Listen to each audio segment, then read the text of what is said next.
দাজ্জালীয় একটা শাসন আসতেছে সামনে। দাজ্জাল নিজেকে খোদা বলে দাবি করবে এবং সে সমস্ত মানব জাতিকে বুঝাবে যে সেই খোদা, নাউযুবিল্লাহ। সে অনেক ভেলকি দেখাবে, মানুষকে তার দিকে টেনে নিয়ে আসবে। এমনকি সে এক হাতে জান্নাতে এক হাতে জাহান্নাম নিয়ে ঘুরবে। নবীজি বলেছেন, যে তার জান্নাতে প্রবেশ করবে ওটাই তার জাহান্নাম, আর যে তার জাহান্নামে প্রবেশ করবে সেটাই হচ্ছে জান্নাত। তাহলে পুরো বিশ্ববাসীকে আল্লাহ থেকে দূরে সরিয়ে একটা গডলেস ওয়ার্ল্ডে রূপান্তরিত করার একটা তৎপরতা চলছে, লক্ষ্য করতেছেন না? এটা মূলত আপকামিং যে দাজ্জালীয় সভ্যতার ভবিষ্যৎবাণী নবীজি করেছেন, এই দিকেই ওয়ার্ল্ড যাচ্ছে আস্তে আস্তে আস্তে আস্তে ওই দিকে যাচ্ছে। তবে নবীজি এটাও বলেছেন সাল্লাল্লাহু আলাইহি ওয়াসাল্লাম যে আমার উম্মতের মধ্যে একটা তয়ফা, একটা দল, কিছু মানুষ সবসময় হকের উপর অটল থাকবে ইনশাআল্লাহ, কিন্তু তাদের সংখ্যা হবে খুব কম। এখন আমাকে আপনারাই বলেন যে ওই হকের উপর অটল থাকতে হলে আমার সেই জ্ঞান লাগবে কি লাগবে না? বলেন। যেই জ্ঞান আমাদের পিতাকে শেখানো হয়েছে, দেখবেন প্রত্যেকটা মানুষের মধ্যে কিছু প্রতিভা আছে, সৃজনশীলতা আছে, আছে না? একটা বুদ্ধিদীপ্ত একটা তাড়না মানুষের ভিতরে কাজ করে। এটা কোত্থেকে আসছে জানেন? আমাদের পিতার ডিএনএ থেকে আসছে। আমাদের পিতার ডিএনএ থেকে, আমরা কিন্তু সবাই তার সন্তান। এরপরে পৃথিবীতে মানুষ পাপাচারে যখন লিপ্ত হলো প্রচন্ড রকম, তখন নূহ আলাইহিস সালামকে আল্লাহ পাক পাঠান এবং তিনি প্রায় 950 বছর দাওয়াতের কাজ করলেন। 40টা বা 80টা পরিবার ইসলাম কবুল করলো। তখন আল্লাহ পাক এই মুমিনদেরকে বাদ দিয়ে সবাইকে গারদ করে দিলেন, ধ্বংস করে দিলেন। মানে আমরা যারা পৃথিবীতে এখন বেঁচে আছি, যে আপনি আমি, আপনাদের নাম আমি জানি না, আমরা যারা বেঁচে আছি, আমরা কিন্তু কোনো না কোনোভাবে ওই 40 বা 80 পরিবারের সন্তান। আমরা আত্মীয়, কিন্তু আমরা সবাই কিন্তু আত্মীয়, জানেন?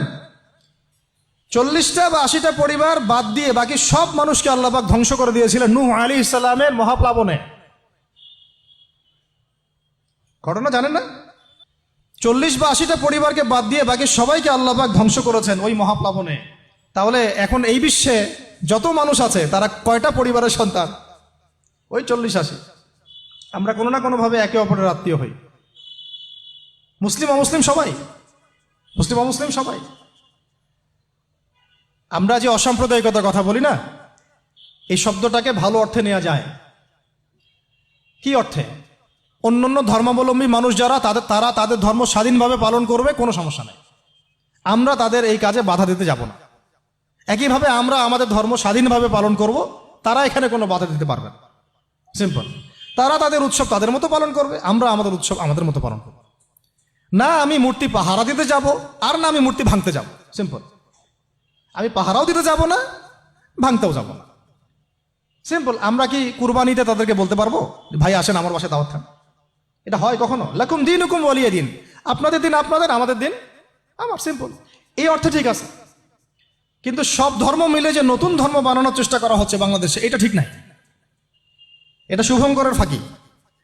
সব ধর্ম মিলে নতুন ধর্ম করার কোনো সুযোগ নাই। আমরা সবাই এক পরিবারের সন্তান। এখন আমাকে বলেন, নূহ আলাইহিস সালামের একটা ছেলে ছিল, নাম জানেন? কি নাম বলেন? কে না? না, মাশাআল্লাহ। কয় ছেলে ছিল তার? হ্যাঁ, না, মূলত 4জন সন্তান থেকে বড় বড় 4টা গোত্র সৃষ্টি হয়েছে। শাম এক সন্তানের নাম কি? এটাকে কেন্দ্র করে এই যে সিরিয়ান কন্টিনেন্টে, পুরো প্যালেস্টাইন, সিরিয়ান, অ্যারাবিয়ান কন্টিনেন্টে যত মানুষ, তার বংশধর। ঠিক আছে? হাম, একটা সন্তানের নাম হাম। এখান থেকে আফ্রিকার যে কালো কালো মানুষগুলো সব তাদের বংশধর। একটা হচ্ছে ইয়াফাস, ওই ইউরোপিয়ান যারা সাদা চামড়া, সব এদের বংশধর। আরেকটা যে কেনান। এই ছেলেটা কি বলেছিল? বাবা ডাকছে, নৌকায় আসো তাড়াতাড়ি, নৌকায় আসো তাড়াতাড়ি, না হলে আজকে আল্লাহ পাক আযাব দিয়ে ধ্বংস করে দিবেন। সে নবীর সন্তান